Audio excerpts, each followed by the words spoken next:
11 years old, and before I ask my question, my dad really used to love listening to lectures, and he passed away a few days ago. So can you please make dua for him? And now to my question. Okay, what's your question? My mom is wondering if she can do any special deeds or any special dua for my dad so he can get rewarded. And what can I do for my dad? Okay, I pray to Allah Azza wa Jal that He expands your father's grave so that it would be a garden of paradise, and that Allah would fill it with fragrances, favors and blessings from Jannatul Na'im, and that He would join you, your mom and your loved ones with Him under the flagship of the Prophet alayhi salatu wasalam in Jannat al-Firdaus bi'idhnillahi subhanahu wa ta'ala.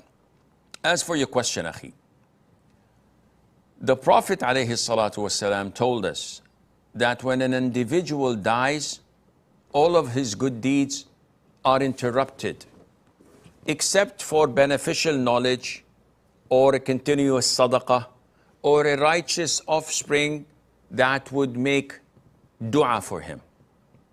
Which means that any good deeds you or your mother do after your father's death that is in accordance to the Qur'an and the Sunnah would reach him.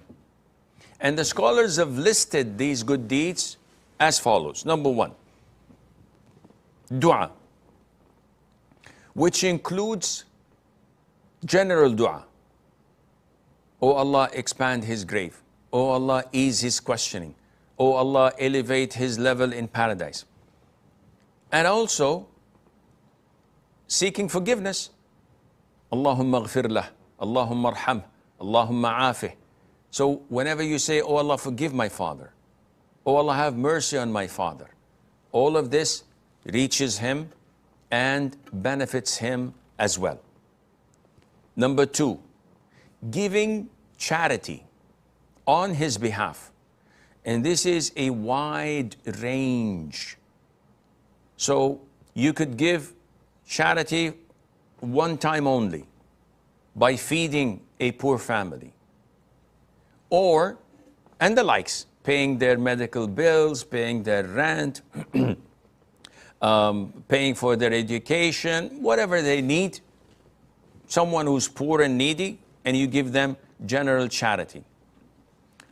Or it can be a continuous charity.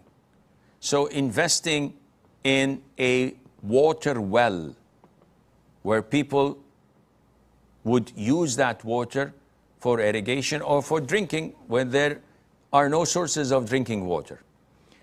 Investing it in a masjid, in a school that teaches Qur'an, in printing books or copies of the Qur'an for the purposes of dawah, in Islamic channels that propagates real, authentic knowledge of Islam, in an orphanage. All of these are continuous, and the single pound or euro or dollar that you had spent will generate more and more good deeds until the whole place is gone from the earth surface. Number three, doing Umrah. So I performed Umrah for myself once in a lifetime, and I can do as many as I wish afterwards and donate the reward to my father, to my mother, to anyone who is deceased, and I would like to benefit them. And likewise, number four, doing Hajj. And Hajj can be done in proxy after I have done my original Hajj. So if I've done my Faridah Hajj once in a lifetime, I can do it afterwards. Or I can give the money to someone to do it in proxy instead of my father, and this would reach him, and Allah Azza wa Jal knows best.